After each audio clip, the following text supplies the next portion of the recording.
Assalam wa rahmatullahi wa barakatuh. I have told that if we follow Islam, we can build a moral society.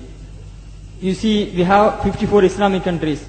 Even we have 95% Muslims over there. They follow Islam only. Why we can't build moral society in those countries? Like Pakistan, Afghanistan, they have a civil war between fight between the Shias and Sunni Muslims. Why we can't build moral society over there, even though they have follow Islam? We have 95 Muslims over there. That is, you have told that if we follow Islam... No, you mean to say that Afghanistan, Pakistan, these countries are following Islam, but there's still civil wars and fighting amongst Muslims like Shia and Sunni?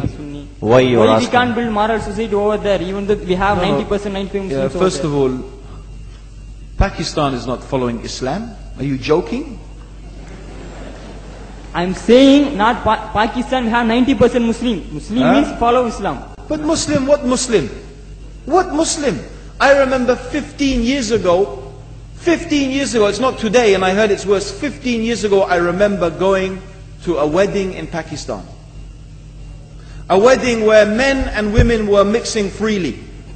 Where the bride was dancing on the stage with all the male members of the family dancing on the stage. I'm sure somewhere around, we probably hidden in a corner then, but I hear now it's open drinking alcohol. What Muslim are we talking about? This was 15 years ago. Now I hear it's even worse. Oh yes, they're Islam. When the bride and the groom are walking to the car, they're holding the Quran over their head for blessing. That Islam? That's not Islam.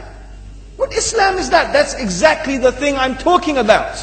That's why the Muslims are in such a mess.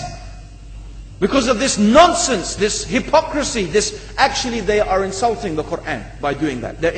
Amongst all of this haram, they think that the Quran holding it over their head is going to bless them because they're holding it. What is that?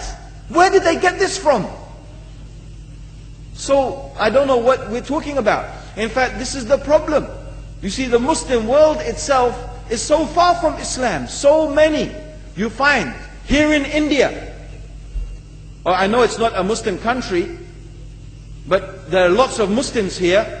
But I don't know what sort of Muslim. Most of them go to the dargah and they call upon some dead person in the grave, and they think that by talking to a dead person they're going to have their needs fulfilled. What's the difference between that and worshipping an idol? There's no difference, believe me. It's shirk. I've seen it myself with my own eyes. I'm praying in the masjid. The adhan goes. The people are praying in the masjid. And the people in the dargah are not coming to the mosque to pray. They're still going around the dargah and making all their whatever the things they do. What's that? That's not Islam. You go to many countries. You find Pakistan, you want to see Islam in Pakistan. You know, in England, in every street corner we have a pub. You know what's a pub? You know what's a pub? Like a bar, you know, a place where you sit and drink alcohol. Yeah? Yes? In Pakistan, believe me, they have something worse than that. Yes, worse. On every street they have a picture of a palm. Everywhere you see it, hanging from the windows. They have the picture of a palm. What's that advertising? Something worse than drinking alcohol. An invitation to disbelieve in Allah. That they're going to read your hand and tell your fortune. Shirk. It's shirk.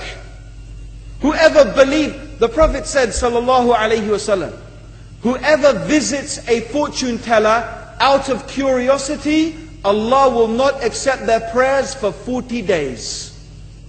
Whoever believes in the fortune teller has disbelieved in Allah and His Messenger. That includes, by the way, horoscopes. Yet and you see in Pakistan a picture everywhere of a hand. Worse than a pub. Worse than a pub. It is better to drink alcohol than make shirk with Allah. Yes. So this is the Muslim countries. You will not find one except they are not doing magic and shirk and kufr, or except maybe one or two you will find. So this is the state of the Muslims. So no wonder we're in the confusion and the chaos. So these are not good examples. And this is really, in fact, the very reason that I'm saying why we are in such a big mess.